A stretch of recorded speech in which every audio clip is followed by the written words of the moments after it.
자, 오늘 사도행전 2장 1절에서부터 11절까지 이 오순절에 관한 사건입니다. 오순절을 헬라말로 펜테코스테라고 말하는데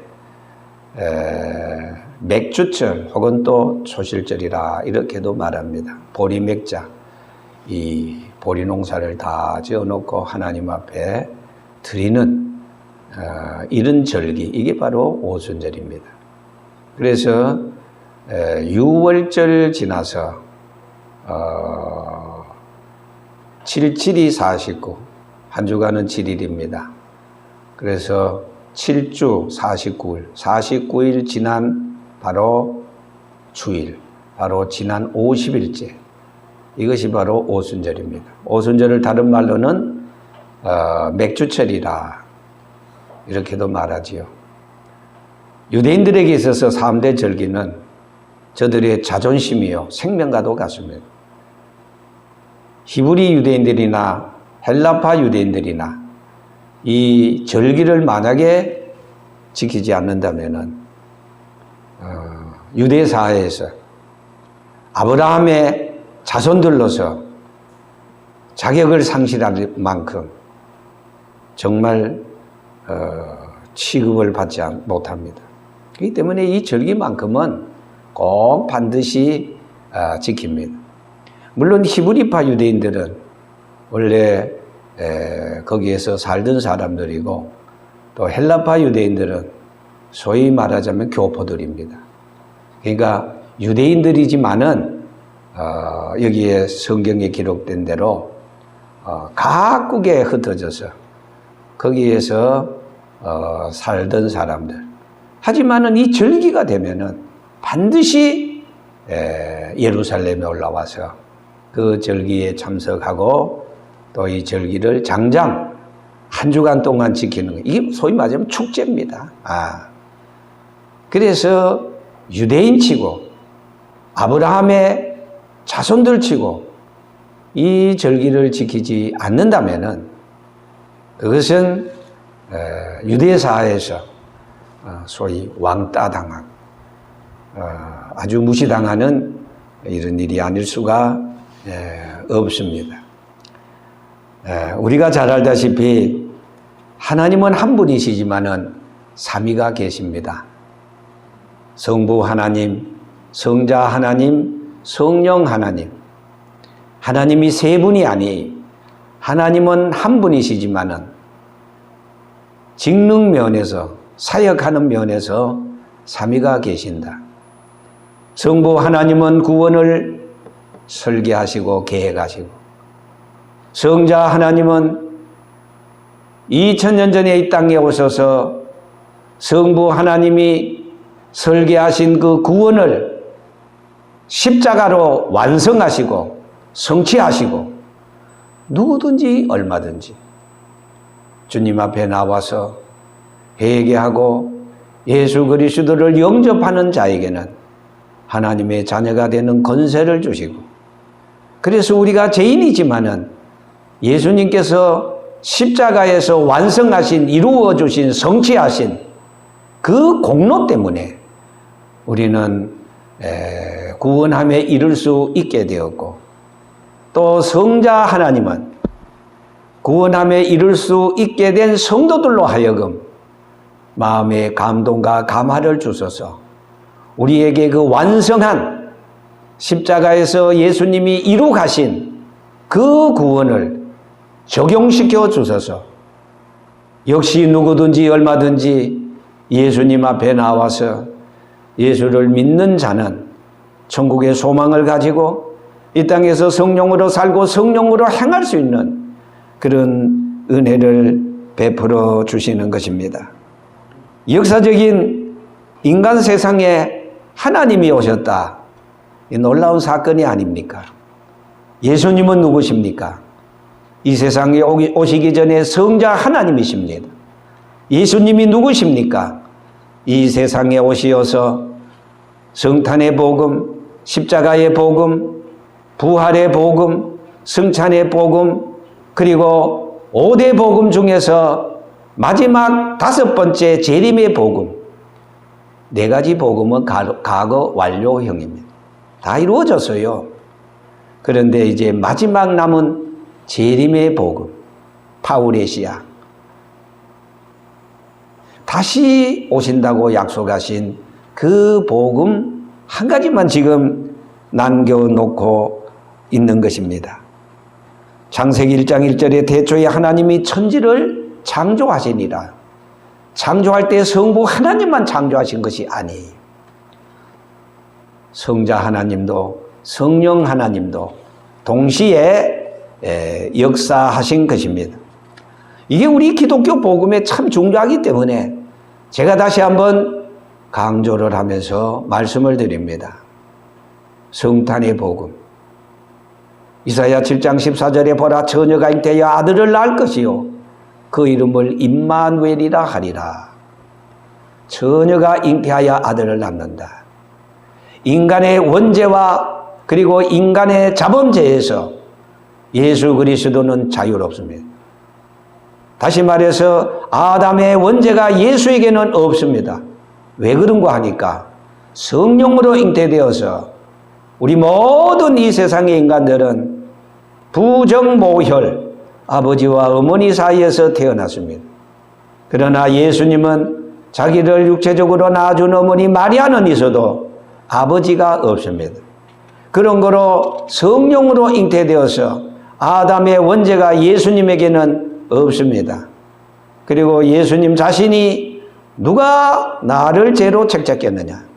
예수님의 제자 중에서도 흠도 점도 티도 없는 그리스도의 보배로운 피로 우리의 모든 죄를 씻어주셨다고 제자들이 그렇게 증언하시고 나중에는 원수들까지라도 가룟 유다는 마태복음 27장 4절에 있는 말씀을 보니까 내가 죄 없는 예수의 피를 팔았구나.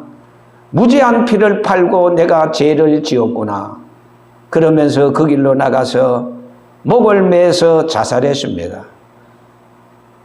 목줄이 든든하지 못해서 끊어져서 그 밑에 돌에다가 그냥 옆구리가 처박혀져서 창자 같아서 터져서 죽었다. 그래서 가룟 유다는 죽고 또 죽어. 목매 자살해서 죽어. 그리고 창자가 터져서 죽어. 죽고 또 죽었어요. 자,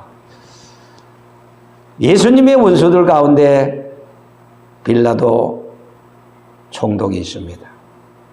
법정에서 유대인들이, 로마 군인들이, 바리새인들이, 사두개인들이, 교법사들이 무서워서 너희들이 예수의 무죄한 죄를 대신 당하라. 그때 유대인들이 십자가 밑에서 뭐라고 그랬습니까? 그 죄를 우리와 우리 후손에게 돌려달라. 말이시가 되는 거예요. 여러분 아시다시피 마태복음 24장에 무화과 나무의 비유를 배우라. 그 가지가 연하여지고 잎사귀를 내면 여름이 가까운 줄 아나니 이와 같이 너희도 이 모든 것을 보거든 인자가 가까이 곧 문 앞에 이를 줄 알라. 주후 70년 만에 예루살렘은 로마 군인들로 하여금 다 폐허가 되고 말았습니다. 다시 말해서 예수 그리스도를 십자가에 못 박인 그 죄의 보응을 받아서 유대인들은 세계 각국으로 흩어져서 2000년 동안이나 떠돌이 신세를 면하지 못했습니다. 여러분 아시다시피 1948년 5월 30일 그야말로 비로소 유대인들이 고토 팔레스타인으로 모이기를 시작했어요. 소위 시오니즘 운동을 벌였어요. 세계 각국에 흩어져 있던 유대인들이 2000년 동안 나라 없는 서름을 당하고 죽어도 그 사람들은 땅에 묻힐 자격마저 없었어요. 그들을 하장해서 바다에 띄우고 그리고 가스실에 넣어가지고 질식한 사람 기름을 부어서 다 불태워버렸어요. 그래서 역사적으로 유대인 600만 학살 사건, 독일 나치 정권 하에 히틀러가 600만을 죽였어요. 왜요? 그 죄를 우리와 우리 후손에게 돌려달라. 유대인들이 예수를 십자가에 죽인 죄의 보응을 히틀러로 하여금 받고 말았습니다. 그래서 그때 당시에 유대인들은 같이 있으면은 더불어서 개취급을 당하고 유대인들과 식사도 같이 안 했어요. 사회에서 완전히 왕따당했어요. 그러나 하나님의 말씀에 무화과 나무의 가지가 연하여지고 잎사귀를 내기 시작했어요. 다시 말해서 무화과는 이스라엘 민족을 상징합니다. 여기에 가지가 연하여지고 잎사귀가 낸다는 말은 이제 그들이 전날에 예수 그리스도를 십자가에 못 박았던 그 죄를 회개하고 다시 팔레스타인으로 모이기 시작해서 1948년이니까 여러분 이제 그들은 결국 독립을 하게 되었어요. 그래서 지금 이 유대인들은 세계에서도 뛰어난 우수한 민족으로서 미국의 경제, 맨하탄 이 뉴욕의 유대인들이 경제를 전부 다 장악하고 있어요. 65%를 전부 다 유대인들이 장악하고 있어요. 제가 아까 1948년인데 1900으로 제가 잘못했어요. 1948년 5월 30일 날 소위 독립을 했어요. 그래가지고 세계에서 유대인들 상대 못합니다. 다시 말해서 땅덩어리는 작아. 우리 경상북도 남도 정도 그 정도밖에 안 돼요. 그러나 인구도 아주 적어. 그런데도 불구하고 1960년도 소위 6.1 전쟁 때 아랍 3억을 눈 깜짝할 사이에 초토화시키고 말았어요. 이 놀라운 하나님의 역사가 아니면 이런 일이 이룰 수가 없는데, 다시 말씀드려서 하나님의 말씀대로 예수님께서 감난어린 산에서 제자들에게 말세의 징조에 대해서 말씀하신 그 말씀이 그대로 적중된 것입니다. 예언된 것입니다. 이루어진 것입니다. 이것이 바로 이스라엘 민족에게 되어질 일이었습니다. 자, 여러분, 예수님이 우리 죄를 위해서 죽으셨어요. 십자가에서 모욕과 고난과 고통과 심적인 그리고 육체적인 많은 고통을 당했어요. 그러시고 죽으시고 난 다음에 예수님이 말씀하신 대로 요나의 사건에서 그리고 성전을 헐라 내가 3일 만에 일으키리라 하는 이 성전은 예수님 자신의 몸을 가리킵니다. 다시 말해서 예수님이 3일 만에 부활하실 것을 미리 예언해 주었어요. 그 말씀대로 예수님은 죽으시고 소멸된 것이 아닙니다. 없어진 것이 아닙니다. 예수님 말씀대로 3일 만에 다시 부활하셨어요. 살아나셨어요. 그리고 세상에 40일간 부활하신 몸을 여러 모든 제자들에게 보여주었어요. 그래서 소위 예수님의 부활하심을 본 사람들을 말투스, 이 증인이라고 말하는데 그 헬라 말의 말투스라는 말은 또 다른 의미가 있어요. 순교라는 말이 있어요. 우리는 예수 그리스도의 부활을 봤다. 예수 그리스도의 부활을 목격했다. 이 목격자로서 어떤 개인의 불이익이 당한다 할지라도 매를 맞고 핍박하고 옥에 갇힌 사손 치더라도 아니 하나밖에 없는 이 목숨을 흥거히 주의 제단에 순교의 제물로 바친다 할지라도 우리는 보고 들은 예수를, 부활하신 예수를 말하지 아니할 수 없다. 이게 바로 말투수입니다. 증인이라는 말과 순교라는 말이 말투수라는 말 안에 있습니다. 무엇을 목격했다고요? 부활을 목격했어요. 우리가 부활하신 예수 그리스도를 두 눈으로 똑똑히 본 이상, 벙어리가 아닌 이상 우리가 침묵할 수 있어서는 안 된다. 비겁한 자가 되어서는 안 된다. 예수 위에 부활을 증거하다가 예수 위에 순교하고 예수 위에 죽는다면 내가 다시 3일 만에 부활하신 예수님처럼 나도 다시 살아난다. 여러분, 죽기를 각오한 사람에게 세상에 환난과 감옥과 핍박과 기근과 적신과 무엇이 감당할 수 있겠습니까? 그래서 그 사도들에게 있어서는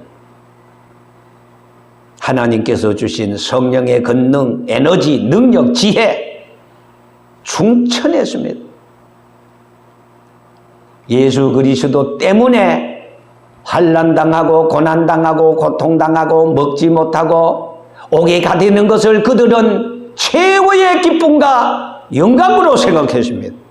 어차피 인생은 한 번 죽는데 예수 위에 죽는 것을, 다시 말해서 순교하는 것을 그들은 최고의 기쁨으로 영광으로 생각했다 그 말입니다.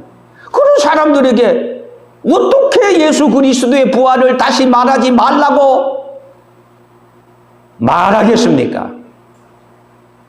이것이 바로 사도들의 신앙이었습니다.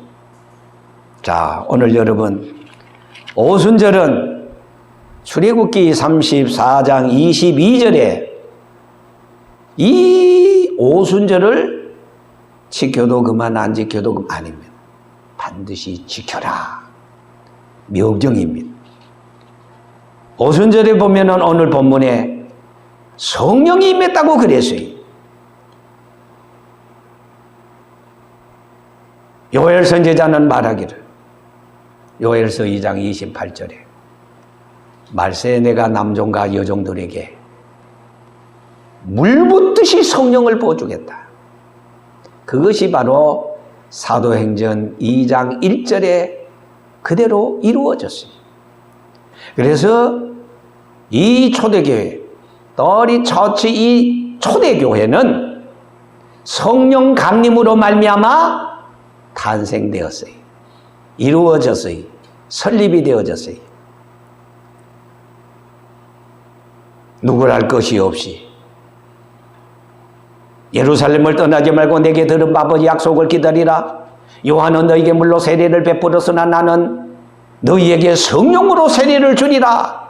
예루살렘 떠나지 말라고 말씀하신 마지막 승천하시면서 제자들에게 남겨주신 그 말씀을 귀담아 듣고 아무리 바빠도 예수님의 말씀을 듣고 행하는 것이 믿음인 줄 알고 그들은 각처에 흩어지지 아니하고 마가 요한의 집에 들어가서 120명이 요엘 선지자의 성령 주시마 약속하신 그 약속을 붙잡고 기도했더니 그날이 바로 오순절이 불의 혀같이 갈라지는 것이 저희 각 사람 위에 임하여 있다니 저희가 다 성령의 말하게 하심을 따라 다른 방언으로 말하기를 시작하니라 그랬습니다. 자, 이것이 바로 120명이 성령 충만을 받고 초대교회가 탄생되는데 밑거름이 되었고 초석이 되었고 근간이 되었습니다. 그래서 그들은 성령의 인도하심과 성령의 가르침을 따라 다른 방언으로 말하기를 시작했다. 자, 여기서 우리 한 가지 중요한 게 있습니다. 오순절 초대교회에 나타난 성령운동은 이른비와 같습니다. 우리가 예를 들어서 농사를 지을 때 봄에 씨를 뿌립니다. 씨를 뿌릴 때 좀 비가 와야 돼요. 그래서 소위 말하자면 파종할 때 봄비가 잘 오면은 땅이 촉촉해서 씨앗을 뿌리면은 그게 싹이 잘 나요. 초대교회는 이른비입니다. 성령의 역사로 교회가 여기저기 심어졌어요. 사도들이 예수 그리스도의 부활을 증거할 때마다 거기에 성령의 역사로 말미암아 안증뱅이가 일어나 무두기가 깨끗함을 받고 기머거리의 귀가 뚝 열리고 소경의 눈이 열리고 그래서 신령한 소위 이적이 나타났어. 기적, 미컬, 이 기적이 나타나기 시작했어. 그러니까 많은 사람들이 모여들기 시작했는데 한 사람, 두 사람, 10사람, 100사람, 1000사람 베드로의 한 번 설교에 3000명이 그 설교를 듣고 가슴을 치면서 우리가 어찌할꼬 회개 운동이 일어났어요. 어떤 데는 5000명이 모였어요. 그래서 사도행전에 보니까 7번이나 하나님의 말씀이 점점 왕성하여 점점 흥왕하여 이런 말이 7번이나 나옵니다. 결과는 뭐예요? 말씀을 통해서 성령의 역사가 일어나니 여기저기 교회가 세워지고 소위 초대교회는 싹을 심듯이 교회가 씌워지고 복음이 심어져서 때는 바야흐로 지금은 늦은 비입니다. 여러분 여름에 무성하게 잘 자라서 꽃이 피고 이제 가을이 되면은 추수를 하잖아요. 가을에 내리는 비는 늦은 비입니다. 이 추수하기 전에도요, 비가 너무 안 오면은 이 곡식이 연거지를 안 해. 죽적이가 생겨. 그러니까 추수하기 전에 꼭 비가 와야 돼. 많이 오면은 장마지만은 그러나 가을에 장마는 없어. 적당하게 늦은 비를 주었어. 그 비를 맞고 나면은 아주 열매가 탱글탱글 알곡이 되어서 농부에게 기쁨을 주고 그래서 농부는 언제 일꾼을 가지고 추수를 할까 나를 보는 겁니다.